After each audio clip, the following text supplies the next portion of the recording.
Break के बाद आपका एक बार फिर स्वागत है। हम बात कर रहे हैं कि क्या मोदी मैजिक चलेगा। अब हमारे इस शो के इस भाग में हम बात करेंगे क्या मोदी मैजिक चल पाएगा, लेकिन सबसे पहले आपको दिखाते हैं उमर अब्दुल्ला का एक ट्वीट जो कि अभी भी कहीं ना कहीं एक ऐसा संकेत देता है कि अभी भी वो नाराज है।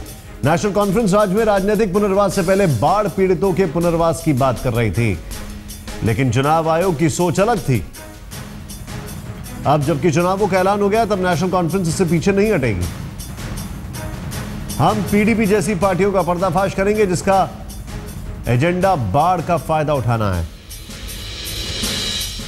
यह है उमर अब्दुल्ला का ट्वीट। हमारे साथ मौजूद है सलमान सोज साहब, देवेंद्र सिंह राणा और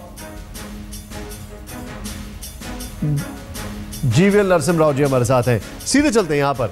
नरसिम्हा जी, मेरा सवाल आपसे है, मैं आपसे ही जानना चाहता हूं कि जो अभी अभी यहां पर एक स्टेटमेंट आया है, मैंने आपसे थोड़ी देर पहले पूछा था, मेरा सवाल यह खड़ा होता है जो अब हम बात करना चाहते हैं कि क्या प्रधानमंत्री नरेंद्र मोदी जीत की हैट्रिक लगा पाएंगे?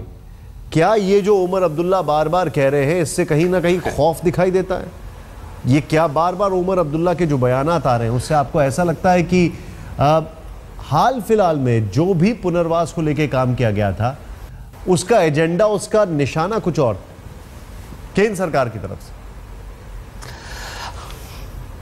अब देखिए, लोकसभा चुनावों में भी ये साफ हो गया था कि वहां जनाधार नेशनल कॉन्फ्रेंस और कांग्रेस पार्टी जिन सरकार पिछले 6 साल से चल रही है वो काफी अनपॉपुलर है।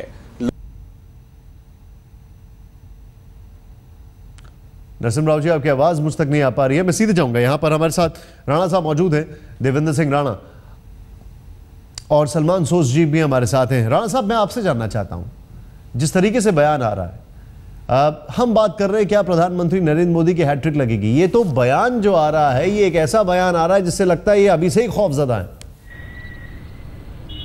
कौन खौफजदा? आपके नेता? बिल्कुल नहीं, आप गलतफहमी के शिकार हैं। आप दिल्ली में स्टूडियो में बैठ के बात कर रहे हैं, आप कश्मीर में आइए, हालात क्या है। एक आदमी सर्दी से ठिठुर रहा है, उसके सर पे छत नहीं है। मुझे खाने के लिए मेरा व्यवसाय मेरा बंद हो चुका है, मेरे बच्चे स्कूल नहीं जा पा रहे, मैं तड़प रहा हूं। एक आम कश्मीरी की बात जम्मू कश्मीर के आदमी तो सुनने आइए। लोग मरे हुए हैं, लोग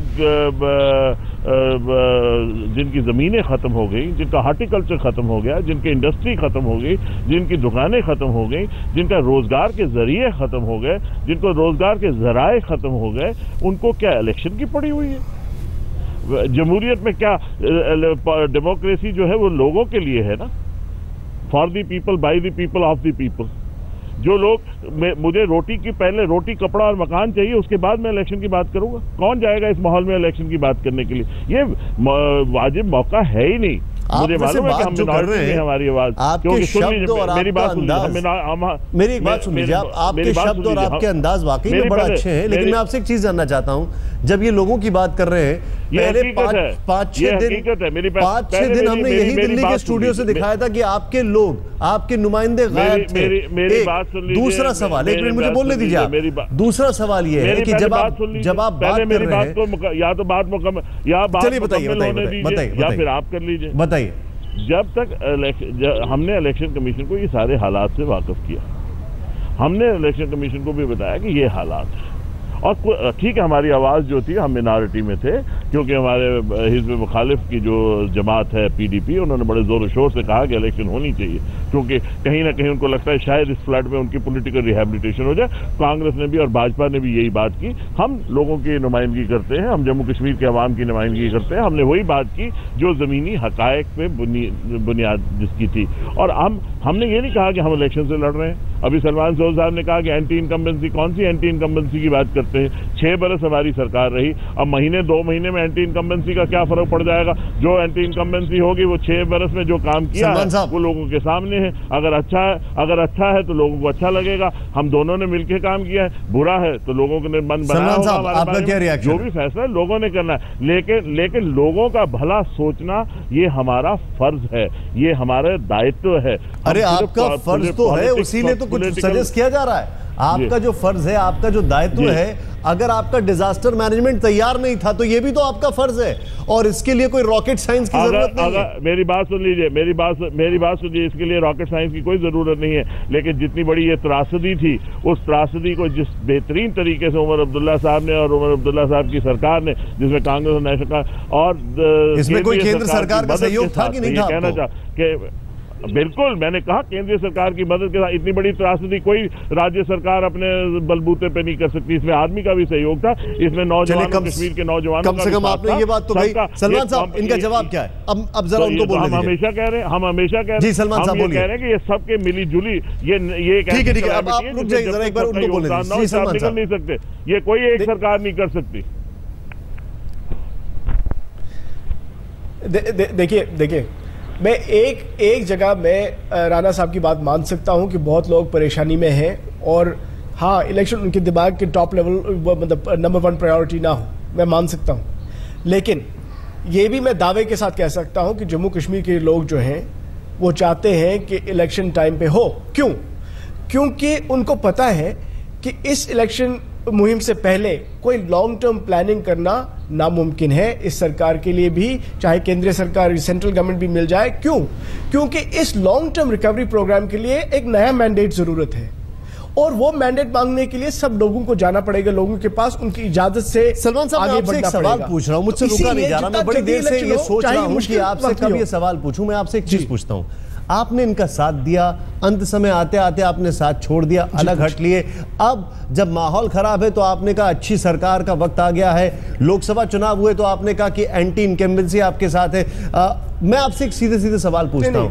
आज मैं आपसे एक सवाल पूछ रहा हूं। मेरा सवाल यह है कि आज की तारीख में अभी तक जो कांग्रेस के बयानात आ रहे हैं इस पूरे मुद्दे पर, भले ही आप इस त्रासदी को पिछली त्रासदी से जोड़कर देख रहे हैं, जिसके अभी तक हमने दिखाए, सारे टीवी चैनल्स ने बाकायदा रिपोर्ट दिखाई है, अच्छी तरीके से दिखाई है कि कुछ भी नहीं हो पाया था उत्तराखंड में, और जो कुछ भी हुआ था वो ना के बराबर था। लेकिन क्या यह अवसरवादी नहीं है आपकी सोच? मैं सीधा सीधा सवाल पूछ रहा हूं आपसे। नहीं, देखिए, जो कांग्रेस ने फैसला किया कि अलग तरीके से इलेक्शन लड़ना, वो तो कुछ देर पहले से, क्योंकि जब हमने लोकसभा का रिजल्ट देखा उसमें हमें यह पता चला कि अगर हम अलग लड़े, अपनी किस्मत आजमाएं, उसमें हमारे लिए बेहतरी होगी। वो तो पहले से ही था, इस बाढ़ के आने से पहले से ही था, ये कोई नई बात नहीं है। और एनसी को भी पता है, और इनका भी मेरे ख्याल में वही था, इंटरनल इनका भी यही था कि वो भी अलग लड़े। हर कोई जाए, अपनी बात लोगों के सामने रखे, और जिसको लोग आगे बढ़ाए, अच्छी बात है। मैं ये आपको और बता दूं कि ये जो बाढ़ थी बहुत मुश्किल थी, किसी भी स्टेट गवर्नमेंट के लिए डिफिकल्ट। मैं आपसे एक चीज जानना चाहता हूं, हाल फिलहाल जिस तरीके से आप कह सकते हैं कि भाई हमको कुछ, मुझे एक चीज बताइए, हाल फिलहाल जिस तरीके से प्रधानमंत्री मोदी वहां पर जाते हैं, लोगों की मदद करते हैं, प्रधानमंत्री के इतने दौरे लगते हैं कि खुद प्रधानमंत्री ने यह तक बोल दिया कि यहां पर 10 सालों में जो इतनी बार नहीं आते थे वो मैं कुछ महीनों में आके चला जाता हूं। सवाल खड़ा ये होता है, आपको लगता नहीं है कि लोगों का एक विश्वास बन रहा है प्रधानमंत्री को लेकर, और ये जो जीत की हैट्रिक की बात कर रहे हैं उसकी ओर इंगित कर रहा है? देखिए, मैं आपको ये बताऊं कि जिस तरह से प्राइम मिनिस्टर आए, इनफैक्ट वो दूसरी बार जब आए अब बाढ़ के बाद, पहली बार 7 सितंबर को आए, मेरे ख्याल में थोड़ी देरी कर दी, लेकिन मैं आपको दावे के साथ कह सकता हूं कि सेंट्रल गवर्नमेंट ने जम्मू कश्मीर में वैसा कोई रोल नहीं अदा किया जैसा कि मनमोहन सिंह जी के टाइम में उत्तराखंड में हुआ, जो मनमोहन सिंह जी की गवर्नमेंट ने किया। अब उसको भी छोड़िए, आपने कहा हैट्रिक होगी, मैं आपको कहता हूं कि महाराष्ट्र में अगर आप रिजल्ट देखेंगे, अच्छा किया रिजल्ट बीजेपी ने, हमने उनको मुबारकबाद भी दी, लेकिन 27 कंस्टिट्यूएंसीज में प्राइम मिनिस्टर मोदी ने खुद रैली को अटेंड किया, 27, उनमें से 17 जगह पे बीजेपी हार गई। जम्मू कश्मीर और महाराष्ट्र में बहुत फर्क है। मोदी जी आए, अगर मुझ जैसे लोगों को भी, सुनिए बात, अगर मुझ जैसे लोगों को भी कभी मैंडेट अगर पार्टी ने दिया तो मैं मोदी जी को दावत दूंगा कि वो मेरी जगह पे आ जाए, वहां पर शायद मैं जीत जाऊं उनके आने से। तो इसलिए आप इतना भी मोदी जी को आप वो ना किए। और दूसरी बात है, लोगों को अल्टीमेटली पब्लिक जो उनका रिप्रेजेंटेटिव है उनके साथ काम करना है। बीजेपी के पास तो कैंडिडेट ही नहीं है, वो वेट कर रहे हैं कि कांग्रेस कब डिसाइड करेगी, ताकि उनके लोगों को जो जिनको मैंडेट ना मिले कांग्रेस की तरफ से, उनको ले जाएंगे। ये बीजेपी की सलमान साहब, ये सारी बातें आप लोगों ने हरियाणा चुनाव में भी की थी, इनके भाई साहब मिनिस्टर भी हैं, बीजेपी के लीडर हैं, वो आपको बता सकते हैं। कैंडिडेट नहीं है, ये नहीं है कि कार्डर नहीं है। हाँ नरसिम्हा राव जी, अब आप बताइए। कैन आई कम इन? बिल्कुल बताइए। हरियाणा में देखिए, कांग्रेस पार्टी के प्रवक्ता इस तरह के हास्यास्पद, ये कांग्रेस पार्टी को इतनी करारा हार मिलने के बाद लोकसभा विधानसभा चुनावों में ये इसको स्वीकृति करने के बावजूद वो भारतीय जनता पार्टी और मोदी जी की किसी प्रकार आलोचना करने की कोशिश में लगे हुए हैं। क्या मेरी आवाज आ रही है आप तक? बिल्कुल, मैं सुन सकता हूं, बताइए। क्या अब आपके पैर पड़ गए? आपके पैर पे पड़ गए? क्या कहते हैं आप? क्या चाहते हैं आप? नहीं, पहले कांग्रेस पार्टी अपने नेता के बारे में सोचे। राहुल गांधी जहां जाते हैं आपकी पार्टी हार जाती है। आप अपने नेता के बारे में सोचिए। मोदी जी के कारण हमने लोकसभा चुनाव जीते, हम विधानसभा चुनाव जीते, हम जम्मू कश्मीर भी जीतने जा रहे हैं, जम्मू कश्मीर में भी हम सरकार बनाने जा रहे हैं। तो इसलिए जो मोदी जी का मैजिक जो है, न सिर्फ ये कायम है, ये एक्चुअली जम्मू कश्मीर घाटी में भी ये मैजिक अभी चलने वाला है, क्योंकि जनता ने मैजिक की बात करूंगा, देख चुके हैं। झारखंड की अगर बात की जाए, क्या यहां पर मोदी मैजिक चलेगा? पिछली बार आपको झटका लगा, आपका अलायंस पार्टनर जो था वो अब आपके साथ है नहीं। हम बात कर रहे हैं जेडीयू की, और जो मतलब अलायंस की अगर बात की जाए, 14 साल में तकरीबन 10 सरकारें, बहुत सारा समय आपने व्यतीत किया। आपको लगता था आपको एडवांटेज मिलेगा कि आपने अलग स्टेट बना के दिया है, आपका हर उस स्टेट से एडवांटेज पॉइंट जा चुका है। यहां पर क्या मोदी मैजिक चलेगा? अब देखिए, पुराने जितने भी चुनाव हुए हैं उनका आज का कोई रेलेवेंस नहीं रह गया है, क्योंकि ये जो मोदी मैजिक जो आप कह रहे हैं, ये 2014 लोकसभा से ये चल पड़ा है।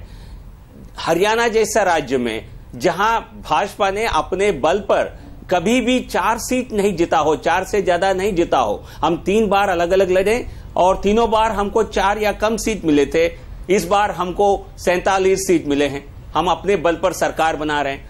महाराष्ट्र में हम पहली बार सबसे बड़े दल के रूप में उभरे हैं, हमारे मुख्यमंत्री वहां होने जा रहे हैं महाराष्ट्र में। इसलिए आज की स्थिति का कंपैरिजन किसी पुरानी चुनावों के साथ करना, मैं समझता हूं उसका कोई रेलेवेंस नहीं रह गया है। तो आज जो मोदी जी मैजिक जो चल रहा है, उसके कारण हम झारखंड में एक बड़ी विजय हासिल करेंगे, क्योंकि आज जनता सुशासन के लिए और विकास के लिए वोट कर रही है, और उसका ब्रांड एम्बेसडर नरेंद्र मोदी बन चुके हैं पूरे देश भर में। तो इसलिए कोई किसी प्रकार की शंका नहीं है। तो वहां हमारी सरकार अपने बल पर बनेगी, और जम्मू कश्मीर में भी हम सभी दलों को, देश को भी बिल्कुल एक आत्मविश्वास है। यहां तक तो ठीक है, लेकिन ये ओवर कॉन्फिडेंस कहीं घातक तो नहीं होगा?